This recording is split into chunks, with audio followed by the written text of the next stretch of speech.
पुण्यात आंदेकर टोळीला आणखी एक मोठा धक्का बसलाय। नानापेठ परिसरातील टोळीनं अनधिकृतपणे बांधलेलं वारकरी भवन पाडण्यास आता सुरुवात झाली आहे। या कारवाई दरम्यान पोलिसांचा मोठा बंदोबस्त तैनात करण्यात आलाय। विशेष म्हणजे महापालिकेनं कोणतीही नोटीस न देता कारवाई केल्याचा आरोप करण्यात येतोय।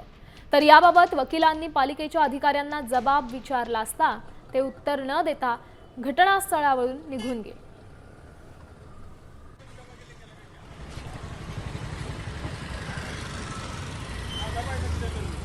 तुम्ही तोंडी सांगा ना, मी कशाला विचारू? तुम्ही सांगणं अपेक्षित आहे, पण मी सांगणं नाही अपेक्षित, तुम्ही सांगणं मला अपेक्षित आहे।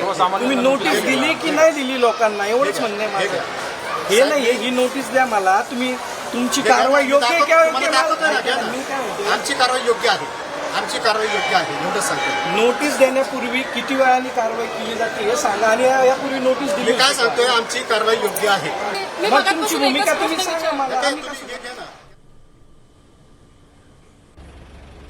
यांची कारवाई अतिशय अयोग्य आहे। महापालिका अधिनियमानुसार ह्यांनी आम्हाला नोटीस 15 दिवस आधी नोटीस देणं बजावणं गरजेचं होतं।